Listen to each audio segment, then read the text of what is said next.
இரவு ஜெபம். கர்த்தருக்கு ஸ்தோத்திரம். சங்கீதம் 103.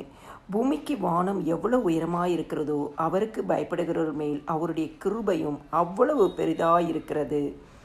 கர்த்தருடைய கிருபையோ அவருக்கு பயந்தவர்கள் மேலும் அவருடைய நீதி அவர்கள் பிள்ளைகளுடைய பிள்ளைகள் மேலும் அனாதியாய் என்றென்றைக்கும் உள்ளது. தகப்பன் தன் பிள்ளைகளுக்கு இறங்குவது போல கர்த்தர் தமக்கு பயந்தவர்களுக்கு இறங்குகிறார். கர்த்தர் கொடுத்த நல்ல வார்த்தைகளுக்காய் கர்த்தருக்கு ஸ்தோத்திரம். எங்களை நேசிக்கிற நல்ல இயேசுவே, இந்த நாள் முழுவதும் நீர் எங்கள் மேல் பாராட்டினும் அன்பு, இரக்கம், தயவு, ஆசீர்வாதம், காரணங்களுக்காய் உமக்கு நாங்கள் நன்றி செலுத்துகிறோம். அப்பா, நீர் கொடுத்த சகல ஆசீர்வாதங்களுக்காய், சுகமல ஜீவனுக்காய் நன்றி செலுத்துகிறோம்.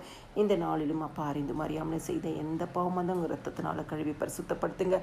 அதிகாலை எழும்பி பாடி மகிமைப்படுத்தி இந்த வேதவசனத்தை தியானிக்க எங்களுக்கு கிருபை கொடுங்க. ஏசப்பா, ஜெபிக்கிற ஒவ்வொரு குடும்பங்களும் ஆண்டவரை கர்த்தருக்கு பயந்து வாழும்படியாய் அவர்களுக்குள்ளாய் ஒரு விசேஷ அபிஷேகத்தை கொடுங்கப்பா. பூமிக்கு வானம் எவ்வளோ உயரமாக இருக்கிறதோ அவருக்கு பயப்படுகிற மேல் உங்களுடைய கிருபை அவ்வளோ பெருசாக இருக்குன்னு சொன்னீங்களேப்பா. உங்களுடைய கிருபையை சுதந்திரிக்கிற குடும்பமாய் ஒவ்வொருவரும் மாறட்டும். தகப்பன் தன் பிள்ளைக்கு இறங்குறது போல கர்த்தர் தமக்கு பயந்தவர்களுக்கு இறங்குகிறார் என்று சொன்னது போல ஒவ்வொரு ஜெபிக்கிற குடும்பங்களுக்கும் நீங்கள் இறங்கும்படியாய் உங்களுடைய கிருபைக்கும் உங்களுடைய உமக்கும் பயந்து வாழ உங்களுடைய உதவியை நீங்கள் அனுப்புங்கப்பா. கர்த்தருடைய கிருபையோ அவருக்கு பயந்தவர்கள் மேலும் அவருடைய நீதியை அவர்கள் பிள்ளைகளுடைய பிள்ளைகளின் மேலே அனாதியை என்றென்னைக்கும் உள்ளதுன்னு சொன்னீங்களேப்பா. உமக்கு பயப்படும் பொழுது சந்ததி சந்ததியாய் ஆசிர்வதிக்கிற தேவன். ஜெபிக்கிற குடும்பங்கள் உமக்கு பயந்து சத்தியத்திற்குள் வாழ ஆவியானவரே நீர் உதவி செய்வீராக.